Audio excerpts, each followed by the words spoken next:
Introducing Commission on Audit.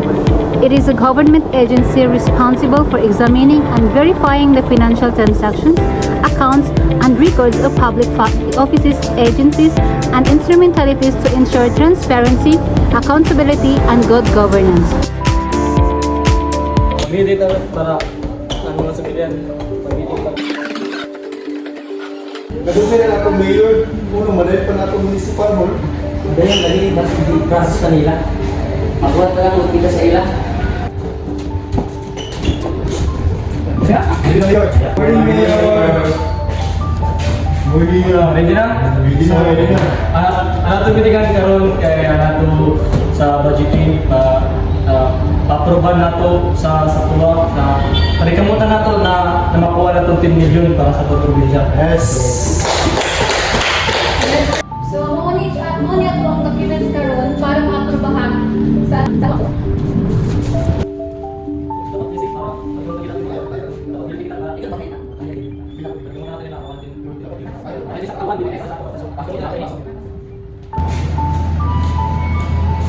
Sama. Kena? Tara na.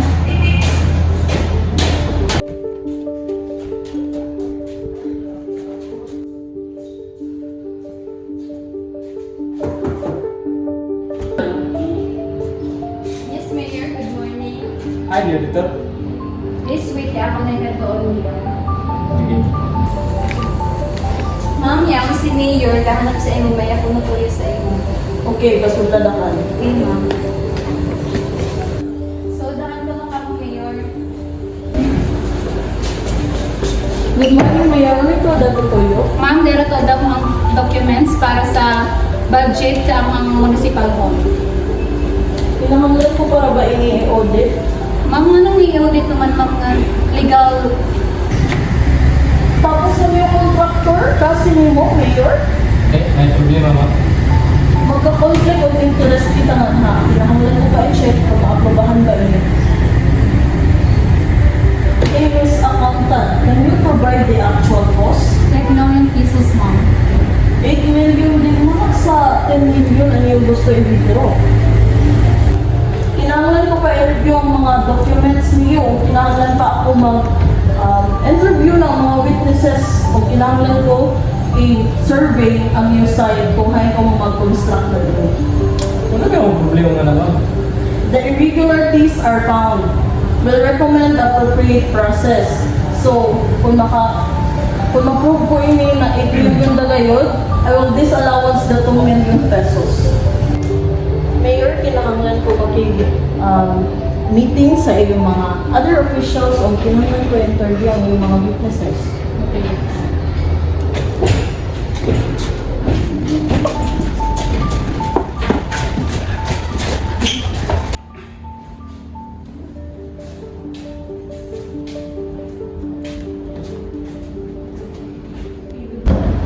So, good morning everyone, and where are your witnesses? Ha? Kailangan pa yung witnesses? Yes, because there are irregularities in all of your documents. Okay, ma'am, will provide your witnesses for you to interview. Okay, may I know where are they?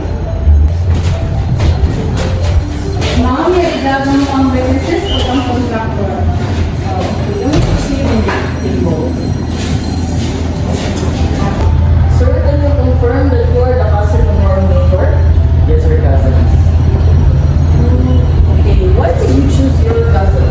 Kaya kami double sa double lang kanila sa kanila. So sa akin ipo ako siya kay ito kami double na nila company sa mo project.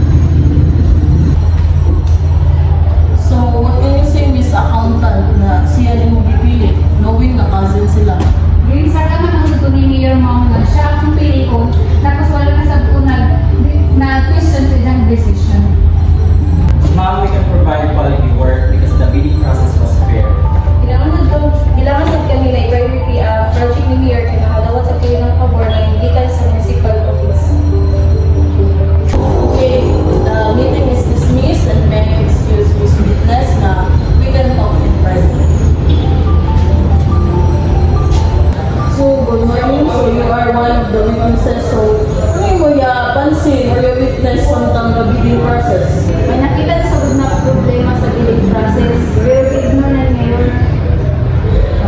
So, pwede the potential charges for him is the conflict of interest given sa mayor o sa contractor, kaya sila, and also the misuse of public funds. Okay, mayor, sa kaming pag-abot, you may come here, kaya nakapaglaan sa inyo. So, the witness told me na gawin ko ng conflict sa bidding process. So, now, ang ato next na step is, kinahanglan ko yung inspection ng site kung makain ko yung pagtukod ng municipal hall. Mayor, may I know who she is? Okay, can you lead me kung hay na nga sa construction site?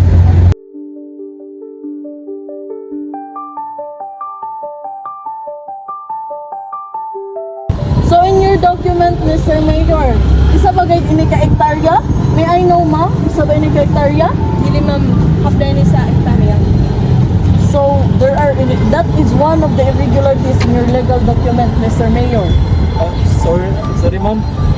So, Miss Accountant, we are from the construction site of Miss Nobel, so confirm ko na half the hectare na gaya ang iyong construction site, and also in your document is 1 hectare. So Mayor and Miss Accountant, our audit reveals that the 2 million pesos discrepancy in the municipal hall project funding, we verified expenditure totaling 8 million pesos only, contradicting the claim 10 million pesos. So why is it 10 million ang yung kuhaon? I request explanation for this discrepancy and documentation supporting the additional of 2 million, because if dili ka mo maka-provide ng something supporting, our finding warrant disallowance of excess funds, potential recovery, and administrative charges.